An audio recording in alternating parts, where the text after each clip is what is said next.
Assalamualaikum warahmatullahi wabarakatuh.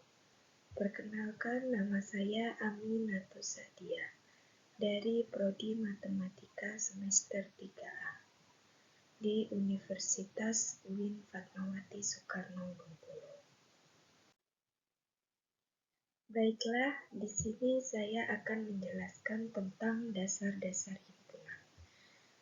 Pada dasar-dasar himpunan ini menjelaskan tentang pengertian himpunan, himpunan semesta, himpunan kosong, himpunan bagian, himpunan kuasa, dan cara untuk menyatakan himpunannya. Ayo kita pahami tentang pengertian himpunan.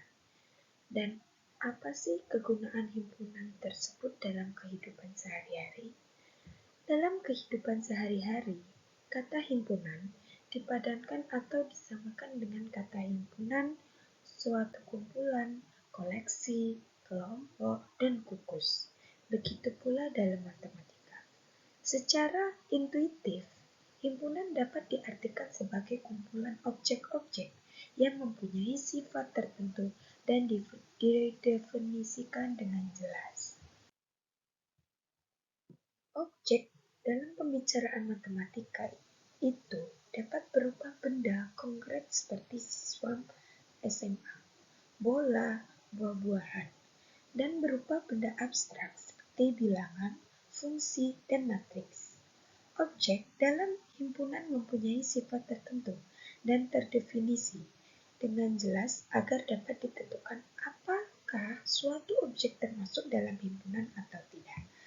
Seperti contoh, suatu himpunan bunga indah. Nah, pada himpunan bunga indah, menurut setiap orang itu tuh berbeda-beda. Dengan arti, setiap orang, tidak semua orang menganggap suatu bunga itu indah. Oleh karena itu, himpunan bunga indah tidak terdefinisi dengan jelas atau bukan himpunan, karena setiap orangnya itu memiliki pendapat sendiri-sendiri. Mungkin bunga itu termasuk indah ataupun bunga itu tidak termasuk indah. Maka himpunan ini tidak terdefinisi dengan jelas atau bukan himpunan. Beda dengan cerita apabila himpunan bunga berwarna merah atau himpunan bunga merah. Nah, pada himpunan bunga merah ini terdefinisi dengan jelas. Mengapa? Karena himpunan bunga merah pastilah suatu himpunan itu semuanya berbunga berwarna merah. Apabila tidak di dalam suatu himpunan itu tidak berwarna merah, barulah bunga tersebut bukan termasuk himpunan. Karena di sini terdapat contoh himpunan berwarna merah. Nah, berarti setiap himpunan tersebut semua bunganya berwarna merah atau terdefinisi dengan jelas. Jelasnya adalah jelas bahwasanya bunga itu berwarna merah. Maka himpunan bunga merah itu termasuk himpunan. Objek dalam himpunan disebut anggota himpunan, elemen himpunan, atau unsur himpunan. Himpunan dinyatakan dengan huruf besar atau huruf kapital seperti A, B, C, dan seterusnya. Sedangkan anggota himpunan dinyatakan dengan huruf kecil, A kecil, B kecil, C kecil, dan seterusnya, dan ditulis di antara kurung kurawa.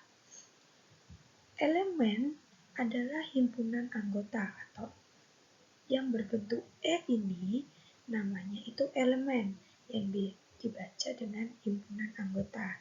Sedangkan bentuk E yang ada garisnya itu namanya bukan elemen dari atau diartikan bukan himpunan anggota. Kemudian seperti contoh A. A sama dengan A, B, C atau dibaca A, anggotanya adalah A, B, C, atau A itu elemen A, atau A himpunan anggotanya A, menyatakan bahwa A itu anggotanya A. Terus P bukan elemen A, menyatakan bahwa P bukan anggota A.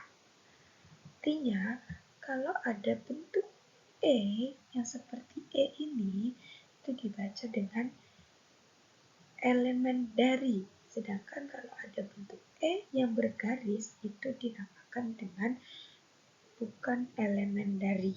Atau bisa disebut dengan himpunan anggota atau bukan himpunan anggota. Ya ini tadi contohnya. Pada contoh A anggotanya adalah ABC, maka A elemen A atau menyatakan bahwa A anggota A. Sedangkan P bukan elemen A, menyatakan bahwa P bukan anggota A. Kenapa? Karena pada anggota ini tidak ada huruf P atau P ini bukan anggota dari A. Selanjutnya kita akan membahas tentang cara menyatakan himpunan. Dalam cara menyatakan himpunan itu terdapat dua cara. Yang pertama adalah dengan cara pendaftaran atau tabulasi. Cara pendaftaran atau tabulasi itu cukup dengan menuliskan semua anggotanya apabila anggotanya sedikit. Apabila anggotanya banyak, untuk menuliskan semua anggotanya yang diwakili oleh 3 titik dan anggotanya yang diwakili tersebut sudah tentu dan dapat disebut dengan benar. Contoh, A anggotanya 1, 2, 3, titik-titik. Nah, tanda titik-titik ini itu dilambangkan karena anggotanya itu tuh banyak. Jadi kalau mau ditulis satu-satu itu kan terlalu panjang. Jadi diwakili saja dengan tanda titik-titik. Kemudian yang kedua ada B anggotanya 0, terus min 1, min 2, terus 1, 2. Nah, ini juga titik-titik itu menandakan bahwasannya anggotanya banyak. Dan karena kalau ditulis semua itu tuh terlalu panjang, maka dia digunakan tanda titik-titik atau diwakilkan tanda titik-titik.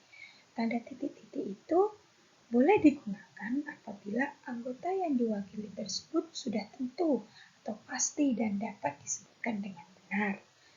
Nah, kalau contoh dengan anggotanya sedikit seperti misalnya A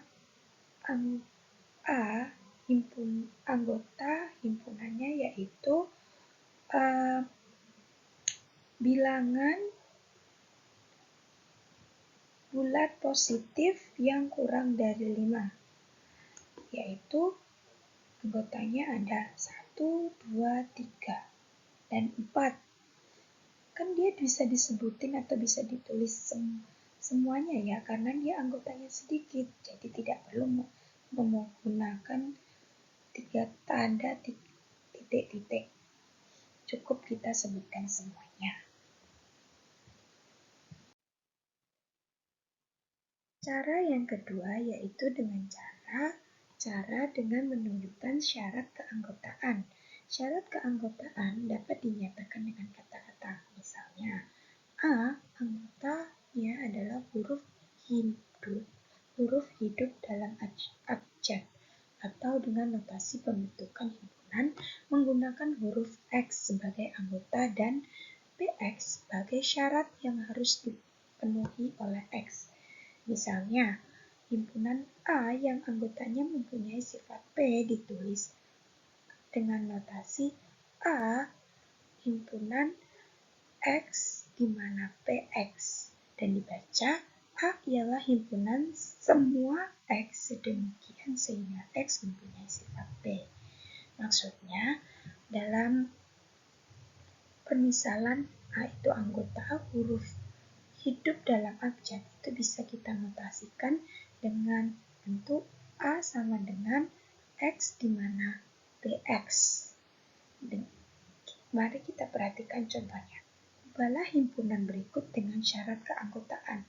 Yang pertama ada A sama dengan anggotanya 1, 4, 19, 16. Nah, 1, 4, 19, 16 itu kan bisa kita notasikan atau bisa kita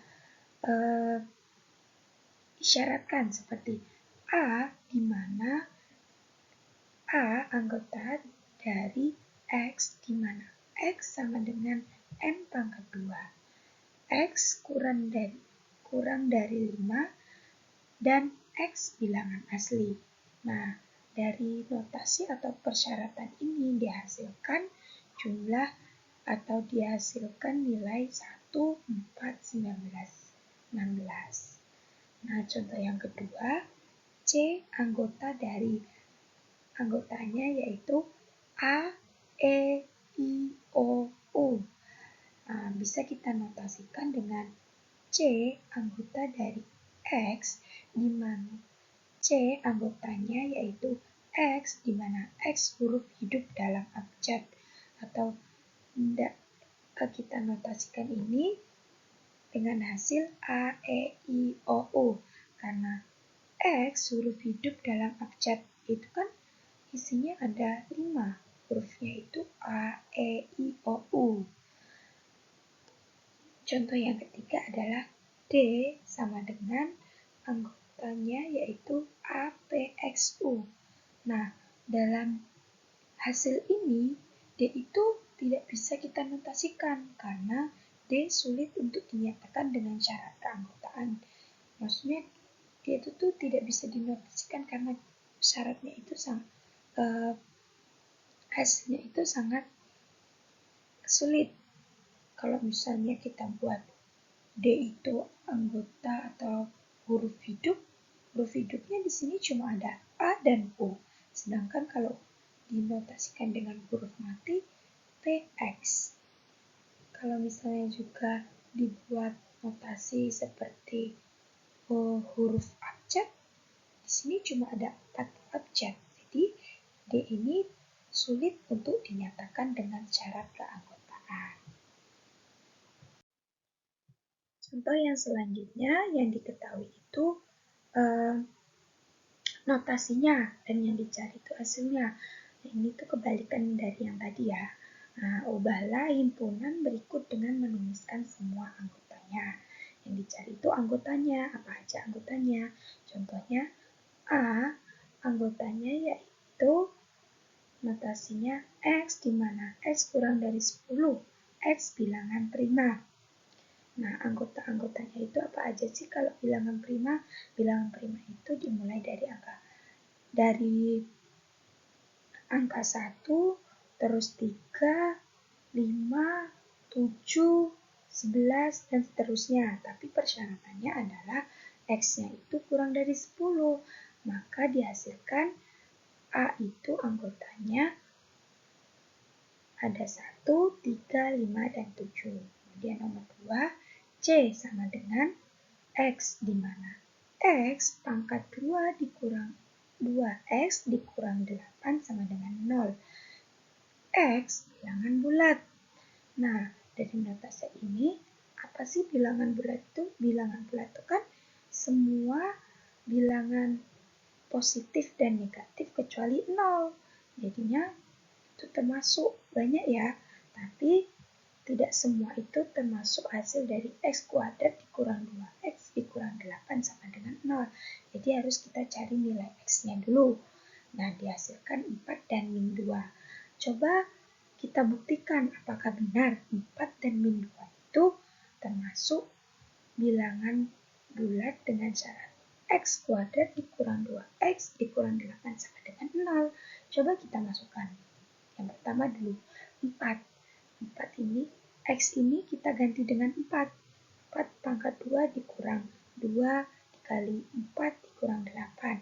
4 pangkat 2 itu kan 16. Dikurang 2 dikali 4, 8. 16 kurang 8, 8. 8 dikurang 8, 0. Maka hasilnya benar. Coba lagi yang min 2. X diganti min 2. Min 2 pangkat 2 dikurang 2 dikali min 2 dikurang 8. Min 2 pangkat 2 sama dengan 4. Dikurang 2 dikali min 2 min 4 dikurang 8. Nah, min yang terus kan 4 dikurang sama min 4 itu sama dengan 8. 8 dikurang 8 sama dengan 0. Jadi hasilnya benar. Kemudian yang nomor 3 di mana X kurang dari 1 dan X lebih dari 3 bilangan X bilangan real. Nah, di sini bilangan real kan semua anggota ya. Jadi X kurang dari 1 itu kan ada 0, min 1, min 2, min 3, dan seterusnya. Itu kan terus yang X lebih dari 3 itu ada 4, 5, 6, 7. Itu banyak ya. Dia tidak bisa didapat hasilnya karena D tidak dapat dinyatakan dengan menuliskan semua anggotanya karena banyaknya anggota tidak berhingga. Bisa kita nyatakan dengan X ini hasilnya adalah tak hingga. Selanjutnya kita akan membahas tentang himpunan semesta. Himpunan semesta dinyatakan dengan huruf S atau dilambangkan dengan huruf S. Himpunan semesta memuat semua objek yang dibicarakan dan dapat diterapkan sebelum pembicaraan. Bisa kita bilang juga semesta pembicaraan gitu ya. Contohnya, untuk A, himpunan dari 1, 2, 3 dapat diterapkan himpunan semesta atau himpunan pembicaraannya itu 1, 2, 3, 4, 10, dan seterusnya. Atau S atau himpunan semestanya itu ada 1, 2, 3, dan seterusnya. Intinya himpunan semesta ini selalu memuat himpunan yang diketahuinya atau himpunan yang berada di A ini. Kemudian B, untuk B, X di mana X kurang dari UX dikurang 6 sama dengan 0. Dapat diterapkan himpunan semestanya X di mana X bilangan bulat atau X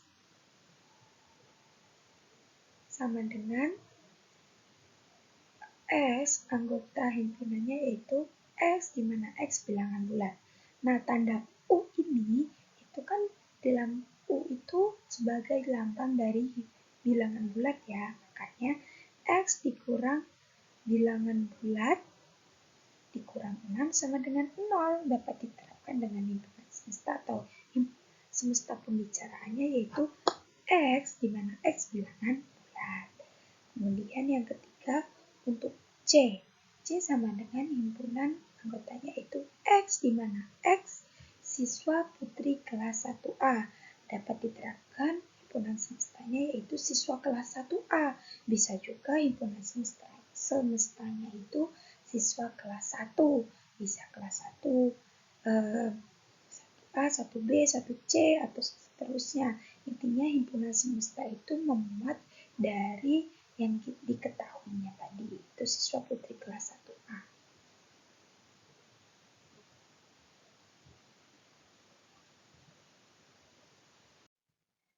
Selanjutnya kita akan membahas tentang himpunan kosong. Himpunan kosong atau hampa adalah himpunan yang tidak mempunyai anggota. Himpunan kosong itu ditandai atau dilambangi dengan huruf O yang digaris pinggir kayak ini. Atau simpul kurung kurawa yang tidak ada isinya. Contoh ya, A sama dengan himpunan anggotanya itu ada X di mana X bilangan ganjil yang habis dibagi 2. Nah, himpunan bilangan ganjil itu kan ada 1, 3, 5, 7, dan seterusnya. Nah, di sini yang diminta notasinya adalah X bilangan ganjil yang habis dibagi 2.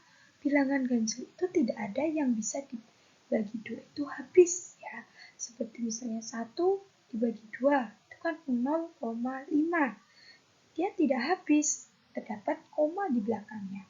Dalam hal ini tidak ada bilangan ganjil yang habis dibagi 2. Jadi A sama dengan himpunan kosong karena dia tidak ada hasilnya atau tidak ada himpunannya. Tidak ada himpunan anggotanya. Yang kedua adalah C sama dengan anggota himpunannya adalah X, di mana X tidak sama dengan S. Nah, X tidak sama dengan S juga bukan himpunannya, atau itu tidak ada anggotanya ya, karena X tidak sama dengan S. Nah, X itu tuh apa? Persyaratan dan notasinya di sini tuh masih kurang ya. Jadi, X tidak sama dengan 2. Tidak tahu ya, X itu tuh nilai apa? Misalnya nilai 2 atau min 2. Ini tidak tahu karena notasi atau persyaratannya ini kurang. Jadi, ini juga termasuk dengan himpunan kosong. Diagram Venn. Nah, diagram Venn itu suatu himpunan dapat disajikan dalam bentuk gambar. Diagram Venn itu menggantikan sajian himpunan itu dalam bentuk gambar. Himpunan A yang kita maksud digambarkan sebagai daerah pada bidang yang dibatasi oleh lingkaran tertutup sederhana. Anggota suatu himpunan ditunjukkan dengan nokta pada daerah tersebut. Himpunan semesta digambarkan dengan suatu daerah yang dibatasi oleh persegi panjang. Contohnya, A itu anggotanya ada A, B, C. Disajikan pada diagram Venn seperti gambar tersebut.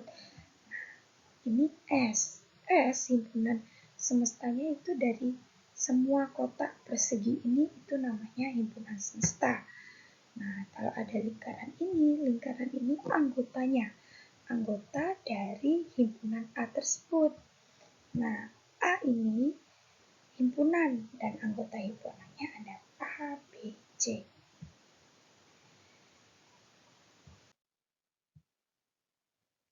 Dua himpunan yang sama. Yang pertama adalah dua himpunan A dan B disebut sama dan ditulis A sama dengan B dengan syarat jika dan hanya jika setiap anggota A menjadi anggota B dan setiap anggota B menjadi anggota A. Nah, A sama dengan B itu tuh boleh kita tulis apabila hanya jika setiap anggota A itu menjadi anggota B dan anggota B menjadi anggota A. Bisa kita tulis A sama dengan B jika setiap X, di mana X elemen A jika X elemen B. Seperti ini ya. Kita bisa menulis A sama dengan B dengan syarat tadi. Jika X elemen A, jika X elemen B. Contoh, jika A, B, C, dan B, C, D, C, B, A, maka A sama dengan B. Mengapa? Karena anggotanya itu sama, meskipun urutan peletakan anggotanya itu berbeda. Karena himpunan tidak ditentukan oleh urutan anggotanya. Yang kedua, dua himpunan A dan B yang tidak sama ditulis A tidak sama dengan B. Jadi A tidak sama dengan B jika dan hanya jika ada X elemen A tetapi X elemen B, atau ada Y elemen B tetapi Y bukan elemen A. Maksudnya A bisa ditulis sama dengan coret yang garis miring ini atau dibaca A tidak sama dengan B. Itu bisa ditulis seperti ini apabila X itu anggotanya A, tapi X bukan anggotanya B atau sebalikannya. Misalnya X bukan anggota A, tapi X anggotanya B. Nah, A tidak sama dengan B merupakan ingkaran atau negasi dari A sama dengan B. Contohnya, jika C sama dengan 1, 2, 3 dan D di mana D sama dengan X di mana X kurang dari 4, X bilangan prima, maka C itu tidak sama dengan D, karena ada anggota dari C yang bukan anggota dari D. Nah, anggotanya C itu kan ada 1, 2, 3, sedangkan anggotanya D itu ada X yang kurang dari 4. Kurang dari 4 itu ada 3, 2, 1, 0, min 1, dan seterusnya. Nah, yang anggotanya yang sama, anggota dari C dan D itu cuma 1, 2, dan 3. Sedangkan 0, min 1, min 2 itu bukan termasuk anggotanya C. Oleh karena itu, C tidak sama dengan D, karena ada anggota dari C yang bukan anggota dari D. Satu elemen C dan satu elemen D. Namun, 0 elemen 0 bukan elemen C, tapi 0 elemen dari D. Himpunan bagian. Himpunan A disebut himpunan bagian atau subset dari himpunan B jika dan hanya jika setiap anggota dari A menjadi anggota B. Jika himpunan A merupakan himpunan bagian dari himpunan 3, maka ditulis A subset B. Jika himpunan C bukan himpunan bagian dari himpunan D, maka ditulis C bukan subset D. Nah, subset atau himpunan bagian itu ditandai dengan huruf C, sedangkan kalau bukan subset itu ditandai dengan huruf C yang bergaris miring. Nah, maksud dari subset sendiri itu apabila ada anggota A itu termasuk anggota B. Anggota A ini semua bagian seluruhnya anggota A itu termasuk anggota B. Itu yang dinamakan dengan subset. Jadi A subset B jika semua X elemen A, jika hanya X elemen B. A subset B dapat diartikan bahwa himpunan B memuat himpunan A dan dinyatakan dengan B memuat A, itu ya. Atau memuat ini dilambangkan dengan huruf C kebalik. Contoh, jika A beranggotanya ada 1 dan 2, dan B anggota himpunannya ada 1, 2, 3, dan 4, maka A subset B. Mengapa? Karena anggota himpunan A itu subset B, seluruh anggota A itu termasuk anggota B. Bisa kita gambarkan dalam diagram Venn seperti A. A ini memuat 1 dan 2, sedangkan B ini memuat 1, 2, 3, dan 4. Dapat dilihat bahwa setiap anggota dari A menjadi anggota B. Nah, anggota A ini termasuk anggota B atau di dalam anggota B.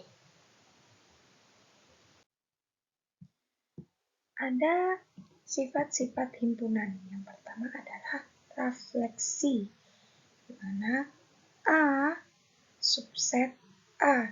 Setiap anggota dari A menjadi anggota dari A. Jadi kalau ada A yang beranggota A itu dinamakan dengan sifat refleksi.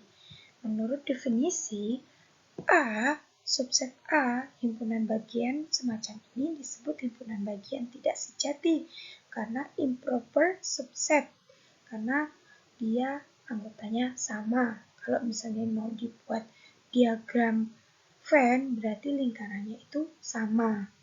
Ada 2 lingkaran tapi bentuknya itu sama. Dan anggotanya juga sama. Kemudian sifat yang kedua adalah transitif, di mana A subset B dan B subset C jika hanya A subset C. Jadi apabila apabila A termasuk himpunan bagian dari B, dan B termasuk himpunan bagian dari C. Jika hanya A itu himpunan bagian dari C. Yang dimaksud adalah apabila C ini memuat A, memuat B. Jadi, itu dinamakan sifat transitif atau C ini memuat semuanya. Yang ketiga, antisimetris. A subset B dan B subset A jika hanya A dikurang jika hanya A sama dengan B. Nah, apabila ada A subset B dan B subset A, itu jika hanya A sama dengan B. Misalnya, himpunan A ini termasuk himpunan bagian dari B, dan himpunan B termasuk dari himpunan A.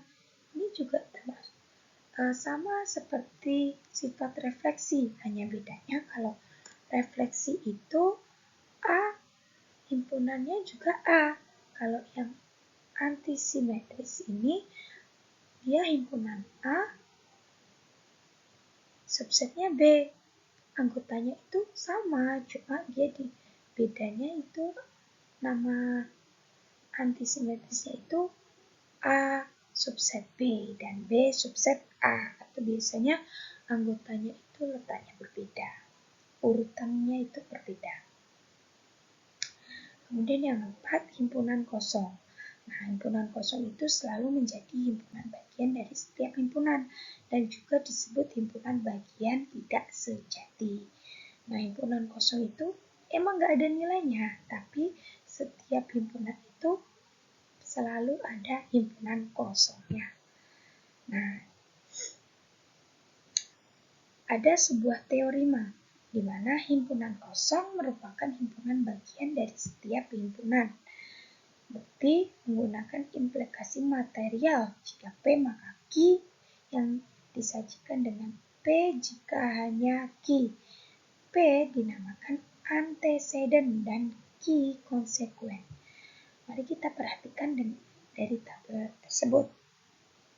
Nah, P itu nilainya benar-benar, salah-salah, dan Q nilainya benar-salah, benar-salah. Jika hanya Q. Nah, jika hanya Q ini, kita umpamakan saja. P ini adalah seorang ibu, dan Q ini seorang anak. Nah, apabila seorang ibu itu benar, dan anaknya benar, maka P jika hanya Q-nya itu juga benar. Mengapa? Kalau ibunya mengajarkan soal yang benar, terus anaknya mengikuti hal yang benar juga, maka itu benar. Kalau misalnya ibunya benar, terus anaknya salah, itu salah. Kenapa salah? Karena ibunya itu salah mengajarkan atau kurang mengajarkannya. Kemudian, jika ibu salah, kemudian anak benar, maka itu benar. Mengapa? Kalau misalnya ibu itu salah, terus anaknya benar, anaknya mencari tahu tentang kebenaran, terus anak itu benar, maka itu benar. Karena dia mencari solusinya. Kemudian kalau misalnya ibu salah, dan anaknya juga salah, maka itu benar. Mengapa? Apabila ibu salah, terus anak salah. Karena ini salah didikan, benar, karena ibu ini tidak mengajarkan kebenaran. Ibunya mengajarkan kesalahan, dan anaknya ini juga tidak berusaha untuk mencari kebenaran. Oleh karena itu, P jika hanya Q itu bernilai B, benar-benar, benar, benar salah, salah, dan salah benar, benar. Salah-salah itu benar.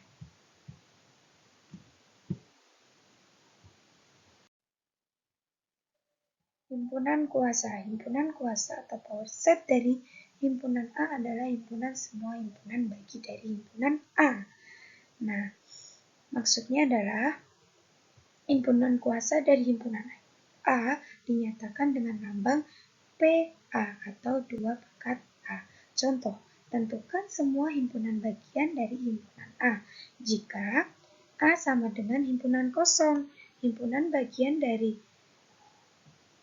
himpunan kosong adalah kosong, karena himpunan kosong itu beranggota 1, yaitu himpunan kosong. Yang kedua ada A sama dengan himpunan 1. Himpunan bagian dari himpunan 1 yaitu ada 2, yaitu ada himpunan kosong dan himpunan 1. Anggotanya itu ada 2. Yang kemudian, yang ketiga atau C, A sama dengan 1 dan 2. Himpunan bagian dari 1 dan 2 adalah himpunan kosong, himpunan 1, himpunan 2, dan himpunan 1, 2. Anggotanya itu ada 4. Bisa kita masukkan dalam rumus 2 pangkat A. A-nya itu ada 2 anggota. Jadi 2 pangkat 2 sama dengan 4. Jadi A ini beranggota 4 himpunan. Himpunan kosong, himpunan 1, himpunan 2, dan himpunan 1, 2. Contoh, tentukan himpunan kuasa dari A jika A sama dengan himpunan 0. A himpunan 0 jika hanya 2 pangkat A sama dengan himpunan kosong dan himpunan 0. Bisa kita ganti A ini sebagai 1. Kenapa bisa 1? Karena anggota A sama dengan himpunan 0 itu anggotanya ada 1. Jadi 2 pangkat 1 sama dengan 2. Anggotanya ada 2. Anggotanya yaitu himpunan kosong dan himpunan 0. Yang kedua ada A sama dengan A dan B. Himpunan A dan B jika hanya 2 pangkat A. 2 pangkat A. Tengok lagi, anggota dari A ini ada berapa? Ada 1, 2. Ada A dan B. Anggotanya ada 2. Jadi 2 pangkat 2 sama dengan 4. Jadi anggota dari himpunan A ini ada 4 anggota, yaitu himpunan kosong, himpunan A, himpunan B, dan himpunan AB. Intinya, himpunan kosong ini termasuk dari seluruh himpunan kuasa. Apabila banyaknya anggota himpunan A dinyatakan dengan NA dan banyaknya anggota himpunan kuasa dari A dinyatakan dengan N, 2 pangkat A dapat dibedakan bahwa A sama dengan AB dengan nilai N dengan NA sama dengan 2. 2 pangkat A. 2 pangkat A sama dengan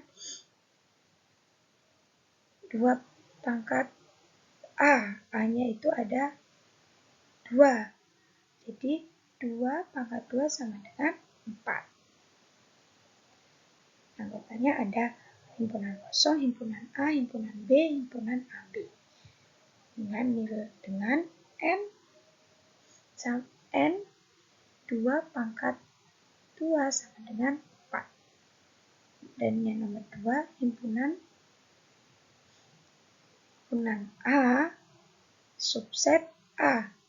Dan himpunan A, elemen 2 pangkat A. Himpunan kuasa merupakan keluarga himpunan, yaitu himpunan yang setiap anggotanya adalah himpunan. Anggota suatu keluarga sering dinyatakan dengan himpunan indeks. Atau bisa kita lihat dalam suatu himpunan, anggotanya juga terdapat himpunan. Atau bisa kita lihat lagi, dalam suatu himpunan kan ada anggotanya. Nah, anggotanya itu terdapat kurung kurawah. Terus dibedakan dengan tanda koma.